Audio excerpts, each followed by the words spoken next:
Monsieur le sous-préfet, mesdames et messieurs les élus, mesdames et messieurs, je suis très heureux de vous retrouver ici dans cette coopérative. Je salue son président qui est juste devant moi.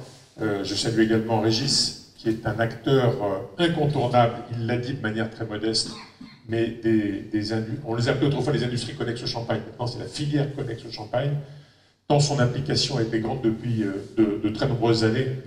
Et je voudrais le remercier à la fois pour son accueil sur son territoire aujourd'hui, et en même temps pour tout ce qu'il a fait depuis de nombreuses années au service de cette filière. C'est toujours un moment intéressant, ces rencontres business, parce que ça permet de faire le point, on le fait plusieurs fois par an, mais sur l'activité, sur le contexte dans lequel la filière connexe évolue. C'est un contexte compliqué. On le sait, quand nous avons la chance d'accueillir, ce sera le cas encore cette année, des représentants du comité Champagne, ils nous décrivent la Champagne dans sa globalité, dans un environnement complexe.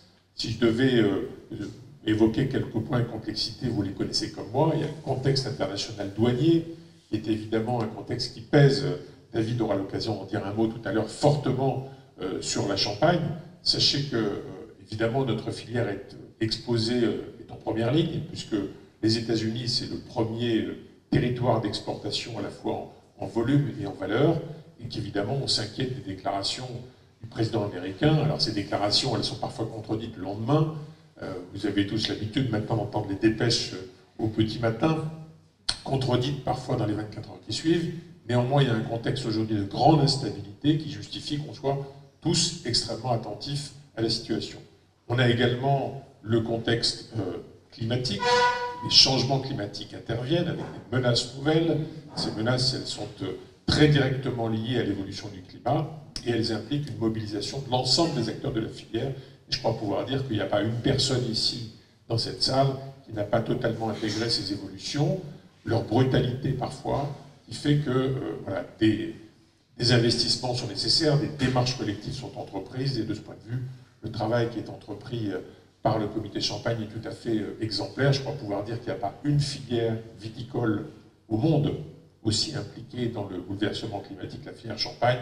On doit en être fier, mais ça passe aussi par un travail collectif des uns et des autres. Puis, troisième source d'évolution permanente, évidemment l'innovation.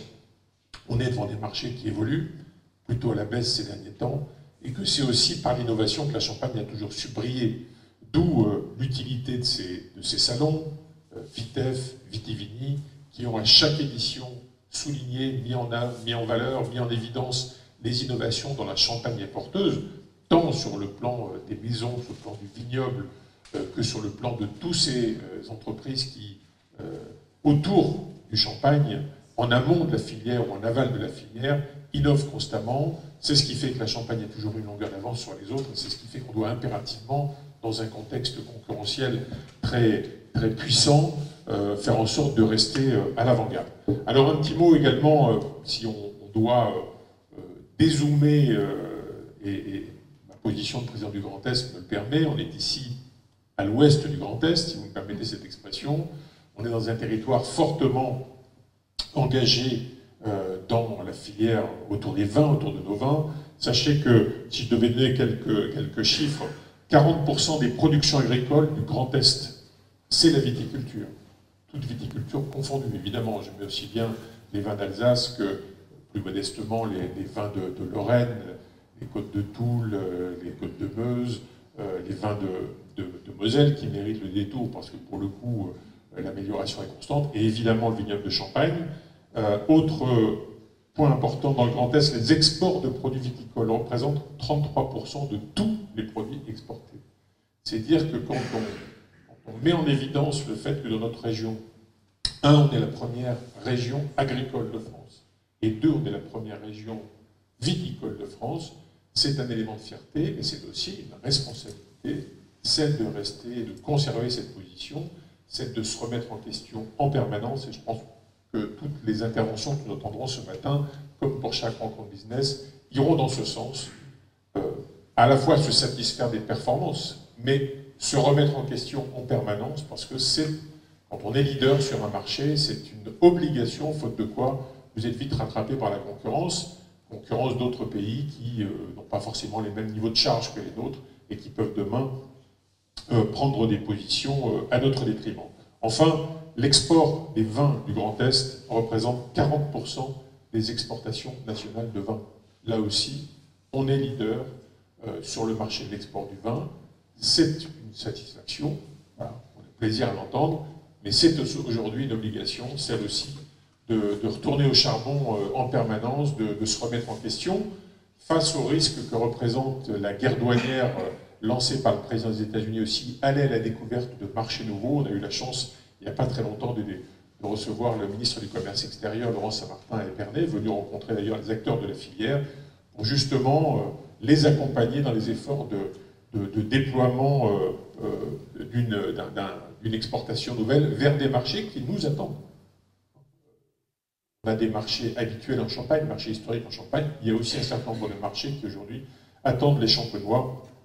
À nous, à vous, évidemment, de faire le travail. Et puis j'ai une troisième casquette depuis peu, c'est d'être le président de l'Association des régions européennes viticoles. C'est une responsabilité dont j'ai hérité il y a à peu près 3 mois. Là, c'est un travail de lobbying intense qui nous attend auprès des autorités, notamment bruxelloises, pour faire en sorte que des décisions soient prises pour à la fois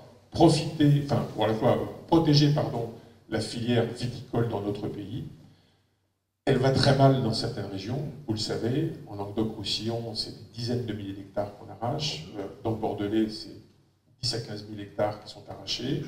Il y a des problématiques de reconversion dans certains cas. Ce n'est pas le cas chez nous, mais nous devons être très vigilants.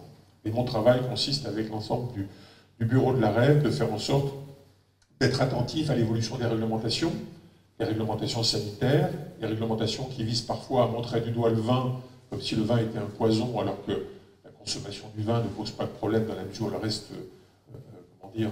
sous le sceau de la modération, évidemment, et de la responsabilité. Je pense que notre responsabilité à toutes et à tous, c'est d'être extrêmement vigilants sur ce point. Tous les désordres qui peuvent lier à l'abus d'alcool, évidemment, desservent le monde du vin dans sa globalité, le monde des alcools également, et nous devons être très vigilants sur ce point, et puis faire en sorte, évidemment, de revendiquer le vin comme un élément de l'art de vivre en Europe, notamment. Le poids de l'Europe dans les vins mondiaux, c'est considérable, c'est à peu près 40% des vins mondiaux. Aujourd'hui, c'est une place forte, ces vins d'Europe, ils font rêver et ils font pétiller le regard de tous les amateurs de vin dans le monde. À nous de rester évidemment leader sur le marché, et vous savez pouvoir compter sur mon implication totale avec l'ensemble de celles et ceux qui m'entourent, à l'agglomération, à la région, et évidemment au sein de la REV. Voilà, je ne suis pas plus long dans mon propos, je pense que la plus grande partie et le plus grand intérêt de cette matinée, c'est tous les intervenants qui vont se succéder. Je les remercie évidemment de leur confiance, et c'est avec beaucoup d'intérêt qu'on les écoutera tout au long de cette matinée. Merci à tous. Merci à Franck Leroy.